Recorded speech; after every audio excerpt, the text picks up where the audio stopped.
Frédéric. Chez Air comme Santé, quel a été le temps fort de votre intervention? Alors pour moi, le temps fort, c'est pas tant le moment où on parle de soi, parce que je pense que voilà, c'est plutôt l'échange qu'on a avec la salle. Moi, je l'ai dit dès le début, j'ai été impressionnée par l'atmosphère qu'il y a dans ce groupe, la camaraderie, la convivialité. Et tout de suite, quand on vient, en intervenant, on ne connaît personne, ou on connaît quelques personnes, mais pas tout le monde. Et là, on se sent à l'aise tout de suite. Et c'est quelque chose qui est très agréable.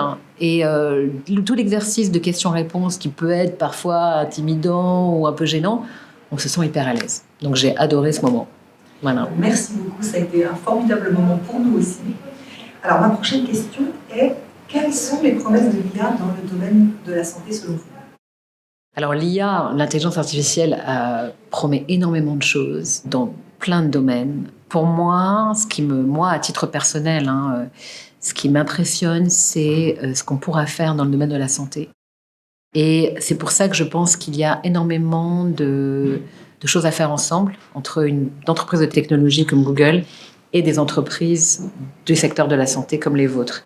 Je vais vous donner un exemple. Nous avons la chance d'avoir une chercheuse en intelligence artificielle qui s'appelle Joëlle Barral, qui, lorsque je l'ai rencontrée, m'a interpellée avec une réflexion très très simple.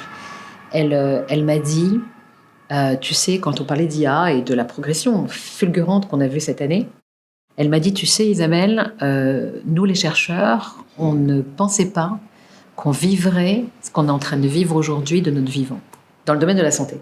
Et ça, pour moi, ça a été hyper éclairant parce que je me suis dit, OK, donc les perspectives, en fait, sont extraordinaires en termes de résolution des maladies.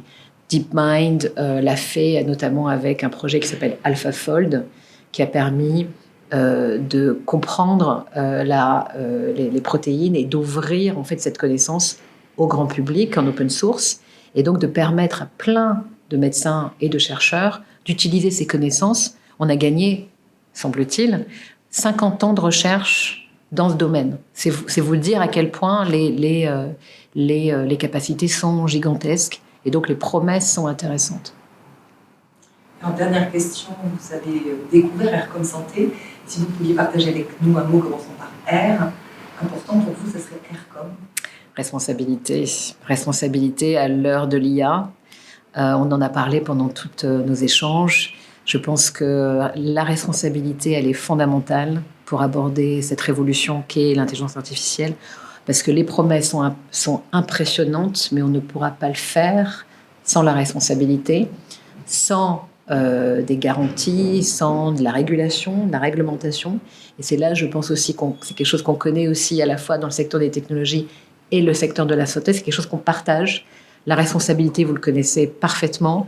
Nous, on l'applique également, bien sûr, on promeut l'innovation, mais on la promeut qu'en accord avec la responsabilité. Merci. Merci à vous.